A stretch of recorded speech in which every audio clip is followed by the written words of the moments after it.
En el México de los años 70, cuando las fotonovelas se vendían como pan caliente en los kioscos y los rostros jóvenes llenaban las portadas de las revistas, dos figuras empezaban a brillar con esa mezcla de belleza y ambición que solo tienen los artistas cuando todavía creen que el mundo les pertenece. Él era Valentín Trujillo y ella, una muchacha que empezaba a conquistar cámaras y miradas. Esa era Lucía Méndez. Jóvenes, guapos, con esa energía que tienen los amores que nacen entre camerinos, luces de estudio y promesas de fama. En 1973, ambos coincidieron en la fotonovela Intimidades Conyugales, y lo que comenzó como una historia impresa entre viñetas románticas terminó convirtiéndose en un romance real. Porque a veces el amor se mete por donde menos se espera. El romance entre Valentín y Lucía fue intenso, como suelen ser los amores de juventud. Salían juntos, se buscaban, se acompañaban en aquel mundo del espectáculo donde la fama apenas comenzaba a tocarle las puertas. Pero también eran dos personalidades muy fuertes. Y en los amores jóvenes, cuando el orgullo entra por la puerta, la paciencia suele salir por la ventana. Pasó cerca de un año. Entonces Valentín tomó una decisión. Le propuso matrimonio a Lucía. Dicen que aquel momento no fue dulce ni romántico, fue directo, casi desafiante. Valentín le dijo a Lucía algo que parecía más a un reto que una declaración.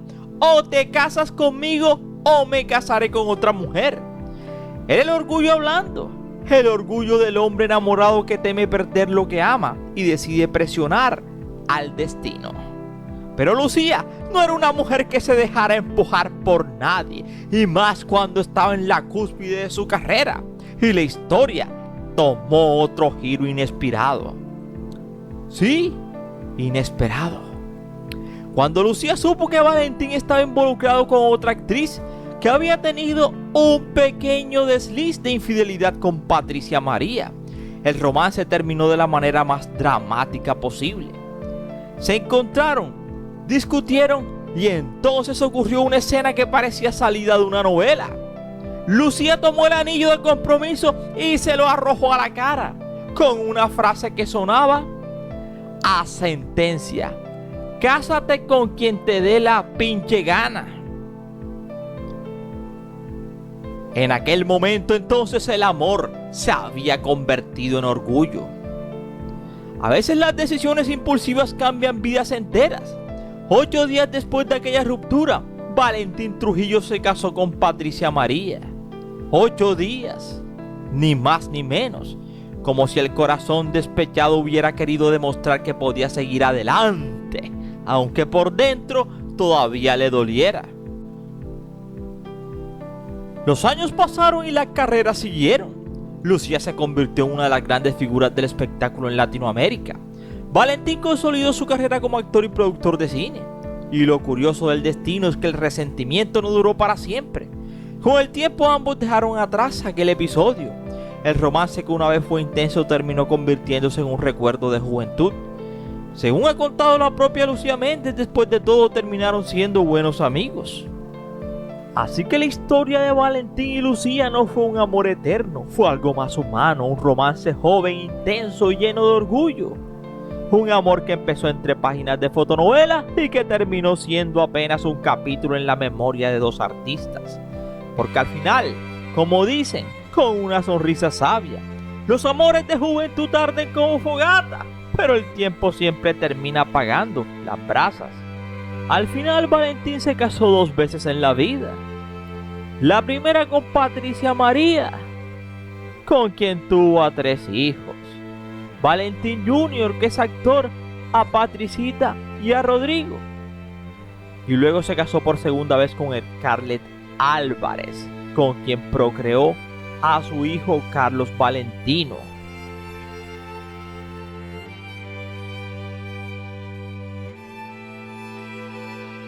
En la Ciudad de México, cuando la noche cae sobre Coyoacán y las calles adquieren un silencio extraño. No es un silencio vacío, es un silencio lleno de historia. Casas antiguas, rodeadas de árboles que parecían vigilar desde las banquetas, faroles amarillentos y sombras que se alargaban sobre las paredes coloniales. Y en una de esas casas en el año 2006 se iba de este mundo un hombre que durante años fue un galán de novelas y cine de acción, novio de Lucía Méndez. Ese era Valentín Trujillo. Tenía 55 años y la versión oficial fue simple: un infarto mientras dormía, acompañado de su mujer Scarlett. Pero las historias simples a veces esconden demasiados silencios. Aquella casa de Coyoacán no era una mansión de celebridad, era simplemente un lugar tranquilo y discreto, como si el actor hubiera querido alejarse del ruido del espectáculo. Los vecinos lo veían salir algunas mañanas, caminaba despacio, saludaba con educación. Nada hacía pensar que dentro de aquel hombre fuerte, el galán del cine de acción y de romance, se acumulaba algo que pocos lograban entender.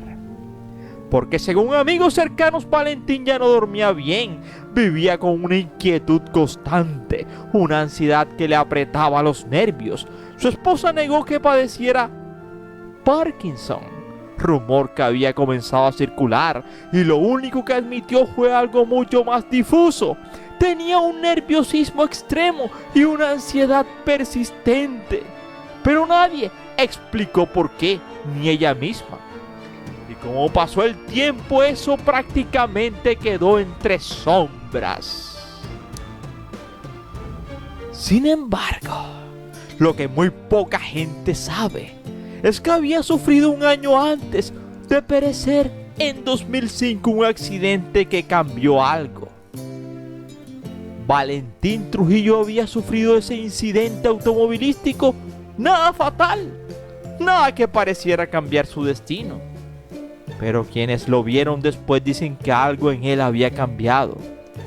Más tenso, más callado, como si estuviera pensando en algo que no podía decir. En sus últimos años el actor estaba trabajando en varios proyectos, entre ellos un guión que, según un ex colaborador, hablaba de prácticas oscuras dentro de la industria del entretenimiento. Un proyecto incómodo, un proyecto que en palabras de quien lo leyó habría hecho temblar a más de uno. Al mismo tiempo circulaban versiones de que Valentín estaba envuelto en conflictos legales, silenciosos por derechos de autor. Ideas que supuestamente habían sido bloqueadas o proyectos detenidos, historias que ya no podían contarse. Algunas personas cercanas al actor aseguraron que él mismo había mencionado que le habían hecho advertencias disfrazadas de consejos amistosos. Quédate quieto, en silencio. Nada que pudiera probarse, nunca. Nada que quedara escrito. Solo palabras dichas en voz baja.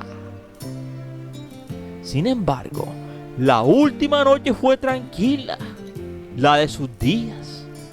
Nadie escuchó gritos, nadie escuchó golpes. En aquella casa de Coyoacán, Valentín Trujillo vivía con su mujer, Scarlett, esa segunda esposa que tanto le había dado a su hijo Carlos Valentino, sobre todo.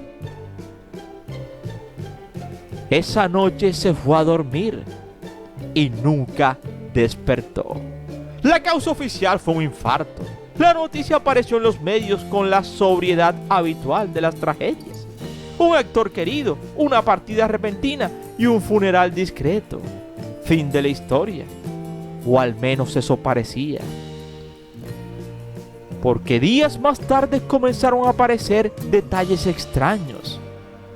El historial médico completo del actor desapareció de la nada y jamás se ha encontrado. No hubo historias de los médicos divulgadas públicamente. Varias entrevistas programadas con personas cercanas fueron canceladas y algunos periodistas que intentaron investigar más profundamente recibieron llamadas incómodas. Una frase repetida, según uno de ellos: es mejor dejar el tema en paz por tu bien. Así que el guión en el que trabajaba el actor también desapareció. No se encontró copia, no quedó registro nada, como si nunca hubiera existido. Con el tiempo el tema se apagó y los homenajes recordaron al actor valiente de las películas, el galán de cine, el hombre fuerte de la pantalla. Pero una periodista lo resumió todo en una frase inquietante: nunca vi una partida tratada con tanto silencio y con tanta incomodidad. Así que hoy, casi 2 décadas más tarde, la figura de Valentín Trujillo sigue siendo recordada con cariño, pero también con una sombra, porque oficialmente pereció de un infarto mientras dormía. Eso es lo único que puede afirmarse con certeza. Y sin embargo, en aquella casa silenciosa de Coyoacán, entre árboles viejos y calles empedradas, quedó flotando una pregunta que nadie ha logrado responder del todo. Y es que si realmente fue una partida tranquila, ¿por qué tantas piezas de su historia desaparecieron después? Yo soy Ernie y aquí termina esta historia. No sin antes decirte gracias por preferirnos y recuerda que cada día somos más y que tú eres nuestra estrella, Miss Estrella.